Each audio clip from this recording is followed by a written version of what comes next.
ঈদের দিন সকালবেলা ঘোরাফেরার পর খাওয়া দাওয়ার পর তারপর বসে বসে আসলাম বুট মুড়ি খাওয়ার জন্য।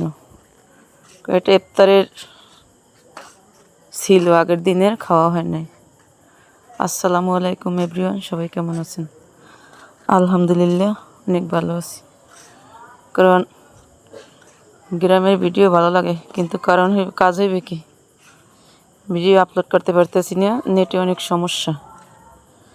এই জন্য করি মাঝে মাঝে দুই একটা আপলোড করি খেতে খেতে যাইয়ে, কিন্তু তাও হয় না, অনেক সময় লাগে। আসলাম খেতে, এগুলো হয়েছে ফেরুডেল। এগুলা অনেক সুন্দর দেখা যাইতেছে, হয় অনেক। আমার ছেলে নিয়ে আসছি, সে দাঁড়াই রয়েছে, দাঁড়াইয়া একটা ডাল কাঁচাতা আনিয়া তারপর খাইতে আসছে। কিন্তু এটা আবার কাটা কাটা, ধরা যায় না, আলাল বাজে। পরে সে তো দাঁড়াইবে না, দাঁড় করে রাখে তারপর খায়। পরে আমি একটা ভিডিও করলাম। এই মরিচ খেতে, গাছগুলো বেশি সুন্দর হয় না, কিন্তু মরিচের অভাব নেই, অনেক সুন্দর মরিচ হয়েছে। তবে মরিচগুলো সবেমাত্র হওয়া শুরু করছে। বৈশাখ মাসের শেষ, জ্যৈষ্ঠ মাসের দিকে পাকে, তখন আর কি এগুলোরে তোলা হয়।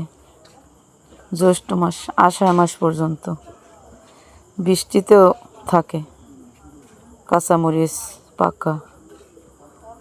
সেই সুন্দর দৃশ্য। আমাদের এলাকার সব ধরনের ফসল হয়, মরিচ, ডাল, আলু, বাদাম, তারপর আরও অনেক কিছু। এই আসলাম আর একটা খেতে, অল্প কয়েকটা গাছ, কি মরিচ যে হয়েছে আল্লাহ! এক একটা গাছে মনে হয় মরিচ হইবে 5 কেজি।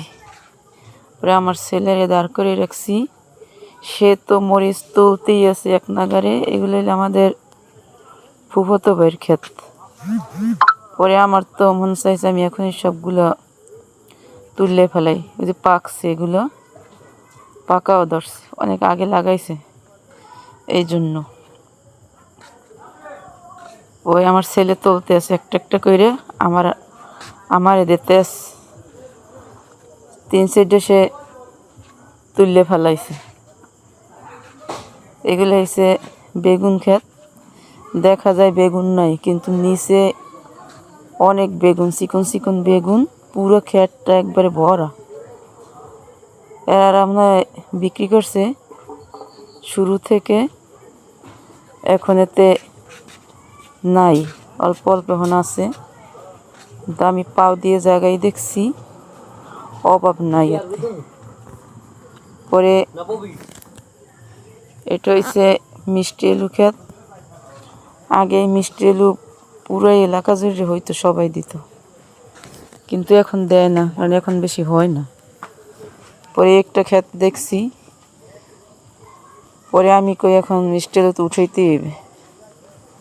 তারপরে এই যে উঠাইছি, ছোট্ট ছোট্ট হয়েছে, বেশি বড় হয় না। আর আগে এক একটা মিষ্টি আলু হইতো 2 কেজি ওজনের, আমরা যখন দিতাম।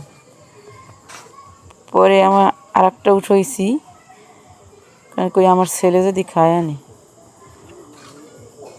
তারপর উঠাইয়া এখন কি করব, আমার বোন হে কয় ঘাসের লাগে গোস, সে তারপর খাইবে। পরে কই খাল কাছে, খালে ধুইয়ে তারপর খাবি এনে। পরে আমি উঠাইয়ে দিছি 2টা, ওই গসতে আছে, কাদাগুলো সরাইতে আছে। তারপর এই 2টা উঠাইছি ছোট ছোট, কারণ ভালো হয় নাই, ভিতরে মনে হয় আরও আছে। পরে আমরা এখন যাইতে আছি, খালের পানি দিয়ে তারপর ধুমু। এই গেছে এরা, ধুইয়া আনছে, তারপরে এখন এরা 2জনে খাইবে। এই ভাঙতে ভাঙ্গেও ফেলাইছে, কিন্তু সে খায় নাই। এই ছিল আজকের ভিডিও, কিন্তু গ্রামের ভিডিও অনেক সুন্দর হয়, ভালোই লাগে। এইবার বিচি কলাও আছে এখনও আমাদের এলাকায়। পরে আমরা এখন বাড়ির উদ্দেশ্যে রওনা দিছি, যাইতে আছি। সবাই ভালো থাকবেন, বিদায়, আল্লাহ হাফেজ। আবার দেখা হবে আগামী ভিডিওতে।